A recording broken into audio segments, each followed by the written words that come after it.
अगर शिगर के अवाम को ये इख्तियार दिया जाएगा कि वो अपने फैसले किया जाए, अगर शिगर के अवाम को अपने जो वसाइल है उनके ऊपर वो मालकी दिया जाए, उनको वो हक दिया जाए, तो फिर उसमें आपका मुआशी फ़ायदा होगा, आपको मुआशी खुद मुख्तारी मिलेगा, आप मुआशी तौर पे मजबूत होंगे। और अगर शिगर के अवाम मुआशी तौर पे तरक्की करेंगे, अगर गिलगित बल्तिस्तान के अवाम मुआशी तौर पे तरक्की करेंगे, तो मैं लिख के दे सकता हूँ कि इस्लामाबाद भी तरक्की करेगा। हमने ये पब्लिक प्राइवेट पार्टनरशिप के तरीके से ये सूबा सिंध में ये काम करके दिखाया है। सूबा सिंध के रेगिस्तान में कोयला मौजूद है। वो कहते हैं कि सिंध का कोयला इतना है जितना सऊदी अरेबिया के पास तेल है, उतना सिंध के पास कोयला है। मगर इसलिए कि इस्लामाबाद वाले समझते हैं कि हर चीज़ उनका है।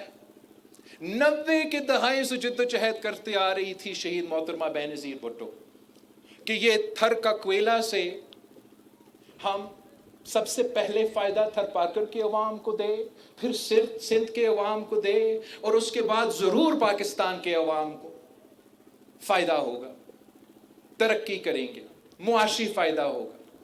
मगर 30 साल इस मंसूबा को सैबोटाज किया गया। पाकिस्तान पीपल्स पार्टी की हुकूमत बनी, सदर सरदारी की हुकूमत बनी। हमने वो काम जो 90 के दहाई में करना था 2015 में शुरू कर दिया था। हमने जो पब्लिक प्राइवेट पार्टनरशिप के थ्रू वहाँ के अवाम को इख्तियार दिया। आम तौर पे जो इस किस्म के अथॉरिटीज़ बनते हैं, वज़ीर आज़म उस अथॉरिटी का सरबराह होता है या कोई वफाकी वज़ीर का ज़िम्मेदारी बनता है कि वो सरबराह बने। ये थर कोल एक वाहिद एग्ज़ाम्पल है जहाँ सूबा का वज़ीर आला उस अथॉरिटी का चेयर करता है, सरपरस्ती करता है, और उस अथॉरिटी में 7 वफाकी वज़ीर बैठता है। और उसकी वजह से जो हमने हक़े मलकियत दिया है थर पारकर की अवाम को, उसकी वजह से पब्लिक प्राइवेट पार्टनरशिप में हमारा थर कोल की मंसूबा आज कामयाब है। सबसे पहला मेगावाट जो थर कोल से हमने शुरू करवाया, वो मेगावाट हमने फैसलाबाद के ये केबल्स के थ्रू पहुंचाए, तो पूरा पाकिस्तान का फ़ायदा हुआ।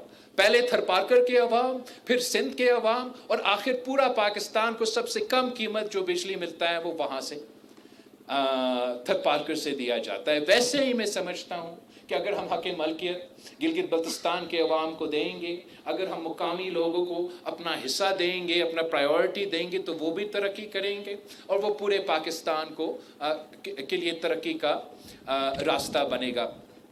इसके साथ साथ हमेशा हक़ हाकमियत के साथ, हक़ मलकियत के साथ हमेशा पाकिस्तान पीपल्स पार्टी का जोर रहा है कि हमने अवाम को हक़ रोज़गार दिलवाना है। कायदे अवाम शहीद जुल्फ़िकार अली भुट्टो का जोर ये था। कायदे अवाम ने इतनी नौकरियाँ दिए पाकिस्तान में, इतनी नौकरियाँ दिए कि आज तक कायदे अवाम शहीद जुल्फ़िकार अली भुट्टो को याद करते हैं। जब और यहाँ नहीं सिर्फ कि कायदे अवाम शहीद जुल्फ़िकार अली भुट्टो ने रोज़गार का बंदोबस्त पाकिस्तान के अंदर किया, कायदे अवाम शहीद जुल्फ़िकार अली भुट्टो ने हर पाकिस्तानी को ये हक़ दिलवाया कि आपको एक मुफ्त पासपोर्ट दिया जाता, एक ID कार्ड दिया जाता, और फिर कायदे अवाम शहीद जुल्फ़िकार अली भुट्टो में मुख्तलिफ़ ममालिक में जाके उनके सदर से बात करके, उनके बादशाह से बात करके, उनका शेखों से बात करके ये तय किया कि आप मेरे पाकिस्तानियों को अपने ममालिक में रोज़गार दिलवाएंगे। और ये कायदे अवाम शहीद जुल्फ़िकार अली भुट्टो का कारनामा है कि तोहफ़ा है कि आज पाकिस्तान की मईशत अगर रेमिटेंसेस पे चलता है, बाहर मौजूद पाकिस्तानियों के कमाई की वजह से पाकिस्तान की मईशत तरक्की कर रहा है, तो वो भी कायदे अवाम शहीद जुल्फ़िकार अली भुट्टो की वजह से है। उसके बाद शहीद मोहतरमा बेनज़ीर भुट्टो जब इस मुल्क की वज़ीर आज़म थी, तो मुझे तो 2007 की याद है کہ شہید محترمہ بینظیر بھٹو روزگار دینے کے لحاظ سے اتنا مشہور تھی کہ بچہ بچہ کہہ رہا تھا. ساتھ ایک طرف کہہ رہے تھے خوش آمدید خوش آمدید بے نظیر خوش آمدید، تو دوسری طرف نعرہ کیا تھا کہ بے نظیر آئے گی روزگار لائے گی. تو میں سمجھتا ہوں کہ ہمارا ذمہ داری ہے کہ ہم شگر کے نوجوانوں، گلگت بلتستان کے نوجوانوں اور پاکستان کے نوجوانوں کے لیے روزگار کے مواقع فراہم کریں. اور وہ صرف اور صرف تب ممکن ہوگا جب آپ کو اپنا حق ملکیت دیا جائے گا. پھر آپ اپنوں کے لیے بھی مقامی گلگت بلتستان کے عوام کے روزگار کی بندوبست بھی کر پائیں گے. جو آپ اپنے وسائل کی مالکی کریں گے، آپ اپنا معدنیات کی مالکی کریں گے، آپ اپنا پبلک پرائیویٹ پارٹنرشپس چلائیں گے، تو میں آپ سے یقین سے کہہ سکتا ہوں کہ آپ نہ صرف اپنے نوجوانوں کو روزگار دلوائیں گے، پورے پاکستان کے نوجوانوں آپ کے پاس آئیں گے روزگار کرنے کے لیے انشاءاللہ تعالی. یہ میرا اور پاکستان پیپلز پارٹی کا آپ کے گلگت بلتستان کے انتخابات کے حوالے سے منشور ہے کہ ہم نے گلگت بلتستان کے عوام کو ان کے حقوق دلوانا ہے. 3 نسلوں سے میرا خاندان، میرا جماعت اس سرزمین کا، اس علاقے کے رہنے والوں کی نمائندگی کرتے آ رہے ہیں.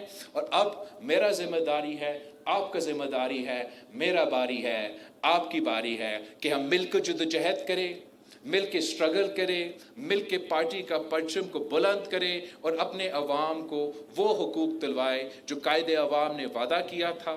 جو شہید محترمہ بینظیر بھٹو کا نامکمل مشن ہے، وہ میرا اور آپ کا اب کام ہے کہ وہ نامکمل مشن کو ہم نے پورا کرنا ہے. آپ کے ساتھ انشاءاللہ تعالی ہم کامیاب ضرور ہوں گے.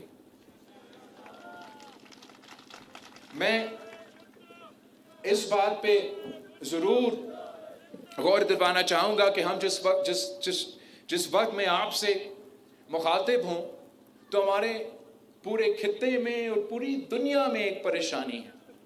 جو اسرائیل اور امریکہ نے ایران کے خلاف جنگ کیا، ایک تو وہ جنگ اور جس طریقے سے انہوں نے یہ جنگ کروایا ہے، جہاں انہوں نے ان کا قیادت